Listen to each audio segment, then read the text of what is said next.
Samot-saring negatibo sa likha kong tunog. Ang pumipigil sa paglakad ay ang tanging kutob. Gumugulo sa aking isipan kung paano umabante. Ngunit di matalo ng pagsubok etong komedyante. Walang kakaba-kaba hanggang lipad ko ay tumayo. Ginihila pa ibaba kaya ako'y yakyat panaog sa napili kong laro. Sarili ko nakasalalayo o meron ng naukit pero di pa nagkakulay. Kung sa bagay nakahanay na mahusay din ako, inaalay ko sa tunay yung sarili na ako. Pinagdamot ng kapalaran nung ako ay humiling. Kinalapit kong tumalikod at ako ay nagising. Makilala ng lahat, yun ang gusto kong mangyari. Kahit madami ang mga halimo, lalaban ako hanggang sa makadali. Kaagapay ko sa laban ay ang lapis at papel. Kayang tumutok kaya papano pag natutong bumaril.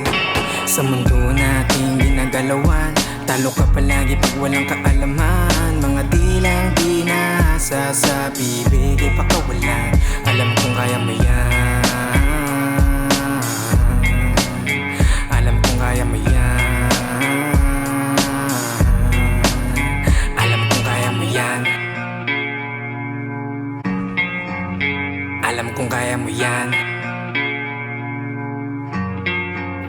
Di nagpapadaig kinalaban, negatibong enerhiya. Sarili lang ang tinuturing nakakumpetensya. Di nawalan ng gana, lalo to sa pang pakikibaka. Masalimut patungo sa rurok, lalo kung tutok mababalasa. Ito bang realidad, kaya kailangan magpapraktikal. Ang kapasidad ay nasusukat kada susugal. Dekalidad kahit saan man ako lulugar. Dala abilidad gamit ang utak pinapairal. Di na malabong maakyat yung sinasabi niyong tugatog. Di na din para makipaghilaan sa daming ng bubulabog. Na natiling matibay sa mundong palabiro. Tinubit ang dadaanan na ng balak lumiko, sinilid ko muna mga negatibong kutob at dinaig yung mga balakid. Di nagpapakabog, binabuting iangat sarili nung panahong lubog at ikaing uhusayan pa sa mga kasunod.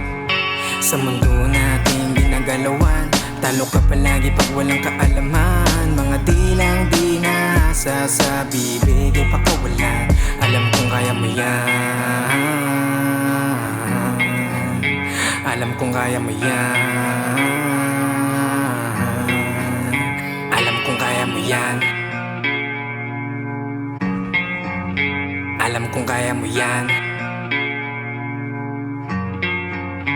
Alam kong kaya mo yan.